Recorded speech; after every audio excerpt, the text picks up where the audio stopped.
नमस्कार मित्रांनो, स्वागत आहे तुमचं पुन्हा एका नवीन व्हिडिओमध्ये। मित्रांनो, अमेरिकेचे राष्ट्राध्यक्ष डोनाल्ड ट्रम्प यांनी भारतावरती चर्चेविनाच एकतर्फी 50% आयात शुल्क लादले।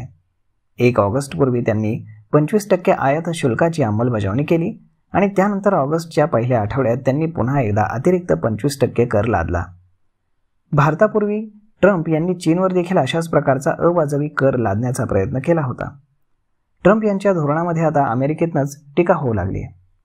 अमेरिकेतील प्रसिद्ध अर्थशास्त्रज्ञ आणि जॉन हॉकिन्सन विद्यापीठाचे प्राध्यापक स्टीव्ह हँके यांनी ट्रम्प यांच्या धोरणावरती टीका केली।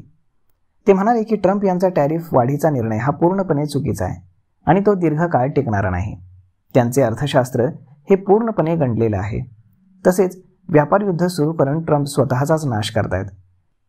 आपल्या विधानासाठी प्राध्यापक हँके यांनी नेपोलियनचे एक वाक्य उद्घोषित केलं, शत्रू जेव्हा स्वतःचाच नाश करत असतो ना, तेव्हा त्यात कधीही हस्तक्षेप करू नये। मला वाटतं ट्रम्प हे सध्या स्वतःचाच नाश करतायत। भारताबाबत बोलताना प्राध्यापक हँके बोलले की पंतप्रधान नरेंद्र मोदी आणि परराष्ट्र मंत्री एस जयशंकर यांनी त्यांचे पत्ते राखून ठेवावेत आणि थोडा वेळ वाट पाहावी। मी हे सांगतोय कारण ट्रम्प यांचं पत्त्यांचं घर हे काही दिवसातच कोसळेल। टॅरिफचं तुंतुणं हे फार काळ वाजणार नाही। अमेरिकेचा खर्च हा सकल राष्ट्रीय उत्पादनापेक्षा जास्त आहे, त्यामुळे अमेरिकेमध्ये मोठी व्यापार तूट असल्याचा दावा प्राध्यापक हँके यांनी केला आणि त्यामुळे ट्रम्प यांचं अर्थशास्त्र हे अतिशय वाईट आहे असं हँके बोलले। डोनाल्ड ट्रम्प यांनी लादलेल्या टॅरिफचा भारतानं निषेध केलाय। ही करवाढ अन्यायकारक, अवाजवी असल्याची टीका भारतानं केली आहे। भारत या आर्थिक दबावापुढे झुकणार नाही असंही पंतप्रधान नरेंद्र मोदी यांनीही स्पष्ट केलंय।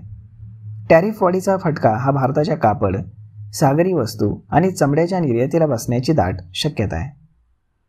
तर मग मित्रांनो, अशा पद्धतीनं आता ट्रम्प यांच्यावरती अमेरिकन अर्थशास्त्रज्ञ देखील आता टीका करू लागलेले आहेत। तर मग मित्रांनो, यावरती आपलं मत काय हे तुम्ही आम्हाला कमेंट करून नक्कीच सांगा आणि जर हा व्हिडिओ तुम्हाला आवडला असेल तर आपल्या जवळच्या मित्रमंडळींसोबत देखील हा व्हिडिओ तुम्ही शेअर करायला विसरू नका। धन्यवाद।